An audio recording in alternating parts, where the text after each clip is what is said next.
কুল চাষ করেই লাখ লাখ টাকা আয় করছেন তরুণ উদ্যোক্তারা। তো এবছর আমরা এখন পর্যন্ত আমরা প্রায় 12 লাখ টাকার মতো কুল বিক্রি করছি। এখন পর্যন্ত যে কুল আছে প্রায় 12 থেকে 14 লাখ টাকার মতো বিক্রি হবে। মাটিতে রাখা মন কেমন কুল ভরা হচ্ছে বস্তায়। শুধু তাই নয়, গাছেও ঝুলে আছে অসংখ্য কুল।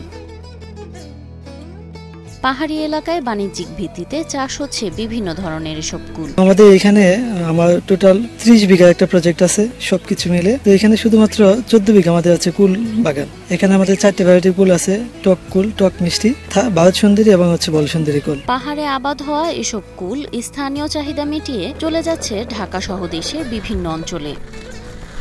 পাহাড়ে কুলের আবাদ করে অনেকেই এখন স্বাবলম্বী। কুল চাষেই লাখ লাখ টাকা আয় হওয়ায় তরুণ উদ্যোক্তারাও ঝুঁকছেন এই পেশায়। আমি মোটামুটি 4 একরের মতো বুড়ি এবং পেয়ারা চাষ করেছি। এর মধ্যে থেকে আমি এখন কুল হারভেস্ট করতেছি। আমি প্রায় 5 লাখ টাকার মতো কুল হারভেস্ট করেছি এবং আমি আশা করতেছি আরো 5 থেকে 6 লাখ টাকার মতো আমি হারভেস্ট করতে পারবো। জানা যায় করোনাকালীন সময়ে এই এলাকার শিক্ষার্থীদের অনেকেই বেকার সময় কাটাতো। এক পর্যায়ে ইউটিউব দেখে কুলের আবাদের প্রতি ঝুঁকে পড়েন। সেই থেকে তাদের আর পেছনে ফিরে তাকাতে হয়নি। আমরা যখন পড়াশোনা করি তখনই আমরা কোভিড হয় আর কি। কোভিডের সময় আমরা বাড়িতে বসে থাকি, তখন আমরা এই কুলের আবাদটা করি। আমরা পড়াশোনার পাশাপাশি এই কুলের আবাদটা করি। সখীপুরের নামদারপুরের তরুণ উদ্যোক্তা ইলিয়াস হোসেন এখন এই এলাকার কুল চাষীদের কাছে মডেল। তাকে অনুসরণ করে অনেকেই ভাগ্যের পরিবর্তনের স্বপ্ন দেখছেন এখন। কোভিড প্যান্ডামিকের সময় যখন স্কুল বন্ধ হয়ে যায় তখন আমরা একদম বসাই ছিলাম। তো ইউটিউবে ভিডিও দেখতে দেখতে ওই সময় থেকে শুরু করা। তো আমরা ফার্স্ট চারা রোপণ করি 2020 সালে 25 এপ্রিল।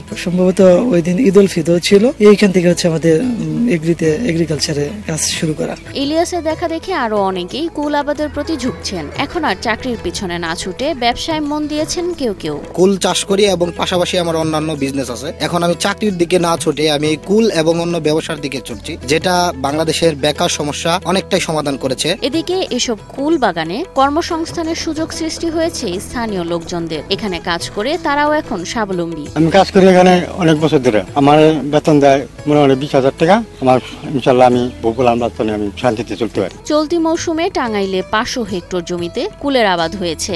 আবহাওয়া ভালো থাকায় পাহাড়িয়া এলাকার সখীপুর, ঘাটাইল, মির্জাপুর ও মধুপুরের বিস্তীর্ণ অঞ্চলে এবার কুলের ফলন ভালো হয়েছে।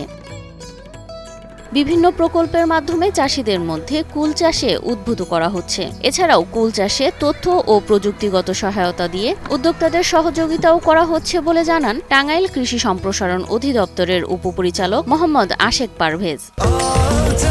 স্বাস্থ্যকর অল টাইম হানিকম, সব সময় অল টাইম হেলদি লাইফ।